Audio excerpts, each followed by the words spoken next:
importantly, he is a serial woman abuser, the likes of which we haven't seen in modern America, at least not on the public stage in this way. He is a repeated serial abuser. He beat those women to a pulp and didn't even deny it. He didn't deny it. They admitted expressly domestic abuse over and over and over again, something the judge used against them when they pled for bail. He stood there in a gray suit that suddenly looked 2 sizes too big.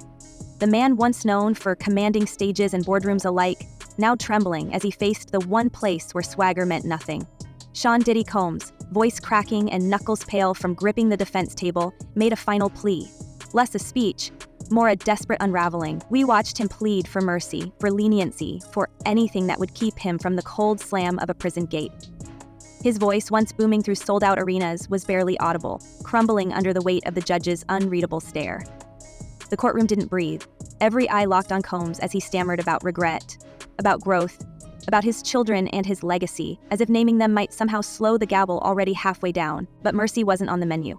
When Judge Arun Subramanian delivered the 16-year sentence, there were audible gasps, not just from the gallery, but even from Combs' defense team. No grand jury conviction for trafficking or racketeering, sure, but this was still the end of his empire. We felt it in real time, the implosion of a myth, the decapitation of a brand that once sat untouched atop the music and fashion world. But number 16 rang out louder than any of his Billboard hits. There would be no bail, no bond, not even the $50 million offer his team practically begged the court to consider, not with the judge citing footage of 2016 violence, of Cassie Ventura's bruised silence, of the shadows that trailed him for years. The empire built on parties, profits, and polished PR? Done. Same thing for Jeffrey Epstein. Now, the interesting thing about the Epstein and the theory about Epstein is we know he filmed people for sure on that island. He has a lot of movies, a lot of films of people that are very, very powerful political figures and entertainers, business people. So do you really believe that Jeffrey Epstein himself? And of course not. Of course not. Yeah. And here's where the story bends. Because behind that courtroom spectacle, beneath the headlines and the outrage, whispers have been getting louder. Former staffers, background operators, even one anonymous former road manager, they all claim this wasn't just a fall from grace. It was a push, a setup, a play bigger than Combs himself. And the name that keeps floating back into frame? Epstein, yeah, that. Epstein. Insiders say Diddy's case, his abrupt arrest, and his denied bail might all be collateral damage in a much dirtier war. One where the FBI wants names, not justice. There are rumors, and they're multiplying like flies, that Combs had tapes, receipts, maybe even names that go far beyond music. That his parties, the ones rumored to include Hollywood elites and billionaires, were more than just freak-offs. That the feds aren't after him because he's the target, but because he's the trail. One industry veteran went so far as to say, "This isn't about what Diddy did, it's about who he can burn." No comment from the label, no denial from the government, just silence. And silence, in cases like this, is thunder. Now, Combs isn't dumb, he knows how this works, and according to 3 different sources close to his inner circle, he's not just pleading with the courts anymore, he's pleading with power. Enter Donald Trump, the same Trump who once partied with Diddy, called him a good friend, and even went on record defending him during the Apprentice days. That Trump is now sitting on what Combs' allies are calling their only remaining chess move, a pardon. I don't know, it's more difficult. It makes it more, I'm being honest, it makes it more difficult to do. But more likely a no for Combs, I would say so. But here's where it gets really twisted, because while Trump is seriously considering giving Combs that golden ticket, he's also making it very clear, this isn't charity. This is leverage. This is Trump at his peak, playing Kingmaker with a smirk and a Sharpie. He told Newsmax just last week, it makes it more difficult to do, referencing Combs' old disses from 2017 and his very public endorsement of Biden in 2020. Diddy said Trump needed to be banished, now he needs Trump to save him. Karma, politics, both? Right now is going through a number of different reasons. Again, very quick reporting indicates that the judge is citing to the defense attorney's own statements during the case that Sean Combs is a violent person, has had violent personal relationships, but of course the defense said that doesn't mean he's guilty of racketeering. It looks like the judge is now using those statements to say he should be. The situation's a power play soaked in ego. Trump, riding high after slipping through his own courtroom chaos, now sees Combs not as a friend, but as a potential trophy. Sort of half innocent, he said. That's all the magnanimity he could muster. And yet, that dangling pardon is still being floated, not because Trump believes in mercy, but because he believes in spectacle. Pardoning Combs could make headlines, distract from Epstein documents the public's still screaming to see, and maybe, just maybe, score Trump a little favor in black entertainment circles that once shut him out. Did you ever have the opportunity where you got invited and you said no to it? Hell yeah. What was the Hell consequences yeah. when you said no? Puffy invited me for weeks, asking me to come and teach him how to, wanted me to be his acting coach for a while. Go there and he's sitting around just looking. I'm like, okay, what's the material you want to work on? He's just looking. And yet, even that pardon wouldn't come free. Word from Diddy's camp suggests the cost could be steep. Public groveling, a televised apology, maybe even a donation to some Trump-adjacent cause. One source claimed Trump wants Diddy to kiss the ring on camera. That's not metaphor, that's humiliation as currency. And from the way Combs is now behaving, accepting visits from emissaries he used to ghost, no longer rejecting the idea of trading favors. It's clear, might do it, because here's the scariest part. Sean Combs is terrified. Those who've seen him recently say the man's a shell of himself. Gone is the bravado, gone is the mobile, gone is the mogul. This is survival mode. According to jail staff, he's been kept separated after threats from other inmates. He's reportedly lost weight, and while his team keeps filing appeals and motions, the reality is brutal. He's a high-profile inmate in a facility known for roaches, violence, and guards who play rough. The kind of place that can break even the toughest personalities. Look at Diddy, for instance. Mm-hmm. Let's take a look at him. Mm-hmm. Let's take a look at. He has videos. He has videos of the parties. Now, what I've heard, which I don't know how much of it is in mainstream media, I don't really follow the story that much. But what I've heard from friends that are attorneys, friends of mine that have represented me before, agents and so on, is there's a bidding war going on. Which brings us to the other elephant in the room. If Diddy is really sitting on something, on someone, how long before he trades? Former associates have gone quiet, deleting old posts, unfollowing each other, cutting ties like rats off a sinking yacht. But the whispers are that the feds are pressing hard, not just to punish him, but to flip him. They want names, and not just any names.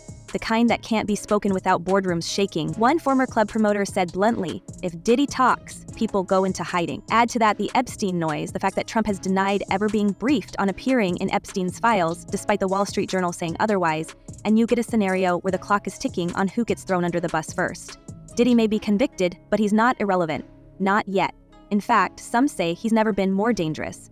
We're hearing that the FBI has quietly ramped up surveillance on several of Combs' former associates, that subpoenas have been drafted, if not yet served, that Diddy's team was approached with a thinly veiled offer, help us, and maybe we help you. There's no paper trail yet, but insiders say the meetings happened. That's not justice. That's chess with loaded pawns. They saw evidence in the case. They immediately honed in on racketeering, and they started saying, why is this racketeering with one guy? And they're charging this one guy. They had a real problem with that. They did not have a problem with the Mann Act. They found him guilty on the Mann Act. And they hung 6 to 6 on The desperation is thick now. He's offered to pay tens of millions in bond, to wear monitoring tech, to give up his passports and go under house arrest. Nothing's worked. The court isn't budging. They see risk, they see danger, and maybe they see potential, because let's not pretend this is a clean case. Prosecutors fumbled major charges. Lead prosecutor Maureen Comey, yes, daughter of that Comey, was fired not long after the verdict. A move that still hasn't been fully explained. He left with a dagger of a quote. Fear is the tool of a tyrant. You tell us, was that about Combs or someone above him? Diddy can't stand you, Mr. President. He was once nice to you, he's turned on you, and he doesn't deserve a favor from you, who he worked actively to stop. And that brings us back to Trump, the man holding the keys, the same man who, on live TV, admitted that his pardons are basically loyalty tests. Said George Santos, who lied more than he breathed, was 100% for Trump, and maybe deserves one. Meanwhile, Diddy, he made some terrible statements. That's what Trump said, not about the crimes, about the statements. So where does that leave us? With a fallen titan in a Brooklyn cell, a courtroom gavel still ringing in his ears, and a pardon dangling like bait. With rumors thick as molasses that someone, somewhere, is pulling strings to make sure Diddy stays silent, or that he finally sings. And with a political circus brewing where personal vendettas, cultural collapse, and the ghosts of Epstein's little black book may be about to collide outside the courtroom, the aftershocks began almost instantly.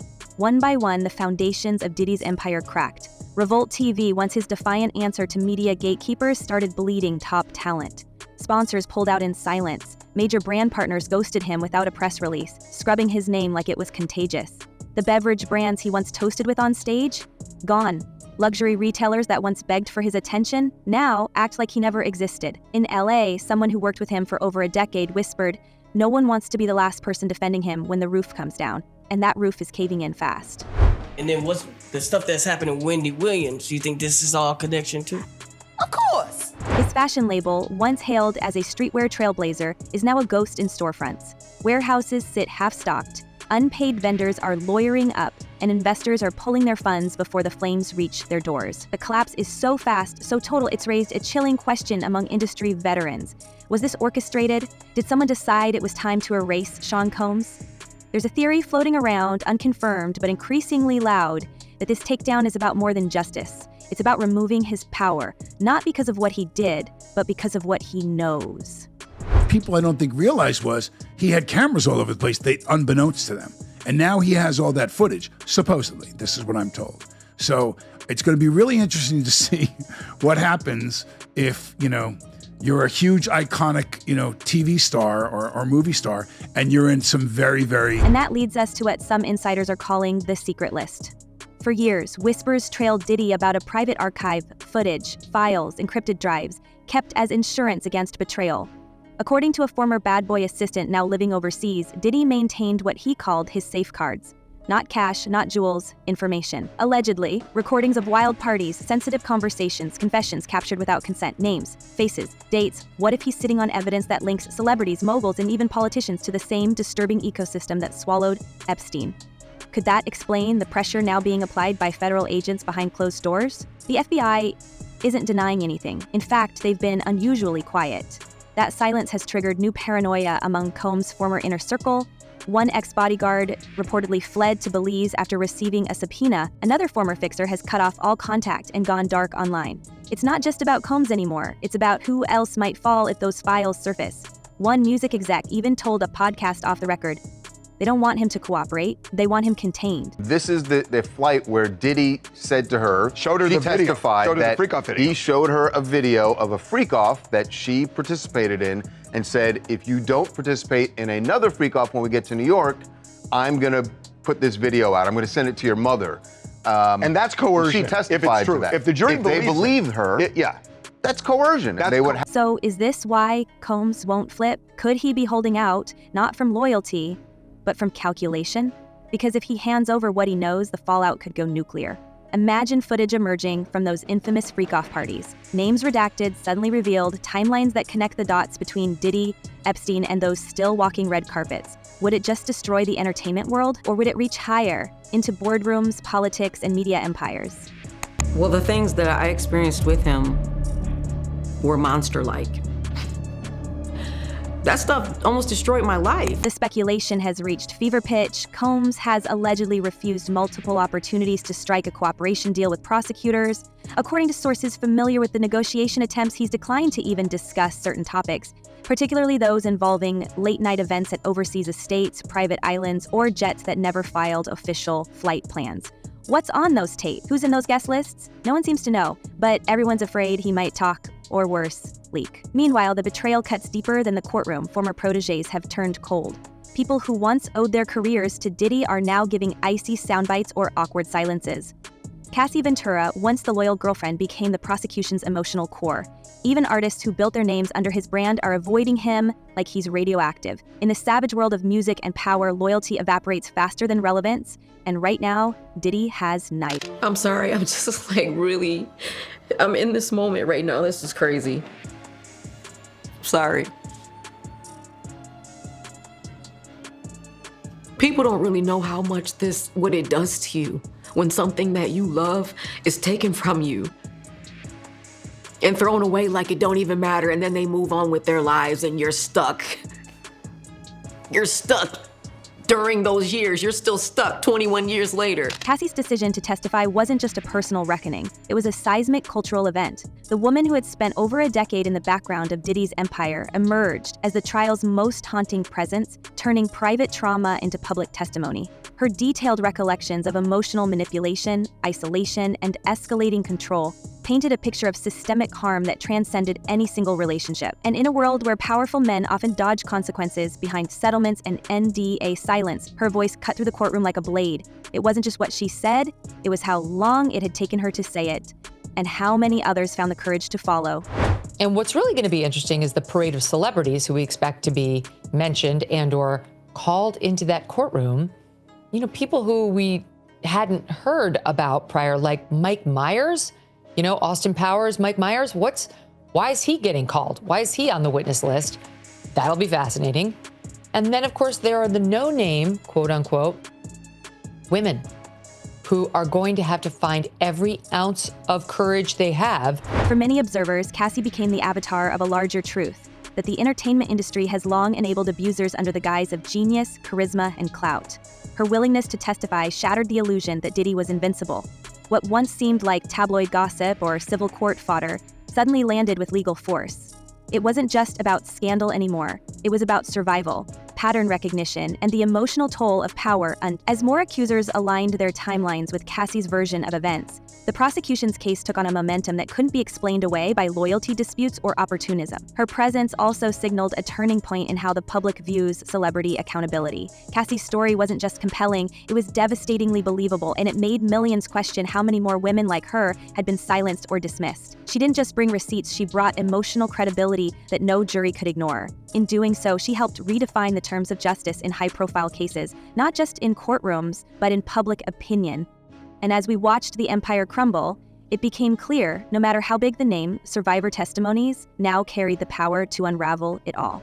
Rivals, on the other hand, are feasting.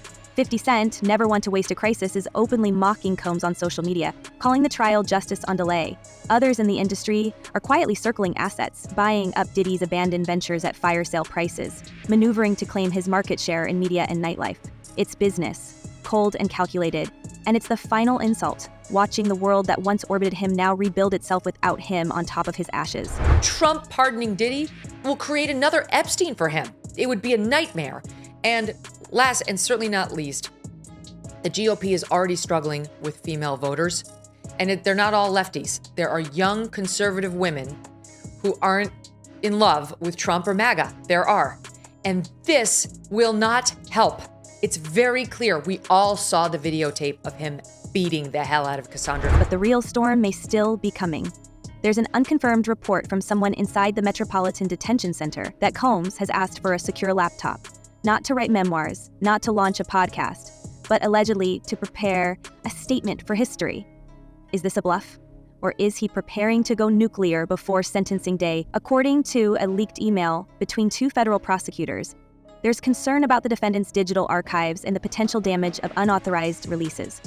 That's not speculation. That's fear documented. I don't know this, but it just seems very suspicious when you go through and you look at in the history of different people that can make you go away if you know. Listen, I've worried about some of the things that I talk about on my show. We're also hearing rumors, again unverified, that foreign outlets have begun offering millions for exclusive rights to whatever Combs might leak. Could this go global?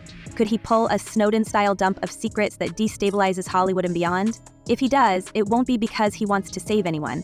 It will be because he has nothing left to lose. Which brings us to the ultimate question. How far will they let him fall before they make a deal? Because let's be honest, 16 years behind bars is just a number until something cracks. And when a man like Combs cracks, it's not quiet. It's a landslide. There's also a growing conspiracy that Combs is being kept alive only because of what he knows. That someone out there, possibly inside the government, maybe just another power player with skin in the game, is keeping him just safe enough to make sure he doesn't spill unless they tell him to. A chilling thought. What if this entire trial, this sentence, this denial of bail, it's not punishment, it's containment, controlled silence? And if that's true, then every passing day brings us closer to a choice. Will Diddy stay silent and take those secrets to the grave? Or will he light the match and watch it all burn? Because make no mistake, this isn't just about one man's fall from grace.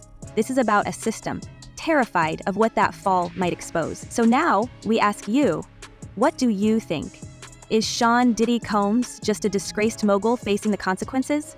Or the last man standing between the public and a truth too explosive to handle? Drop your thoughts in the comments and buckle up. This story, it's far from over. Until next time, stay curious, stay bold, and stay tuned.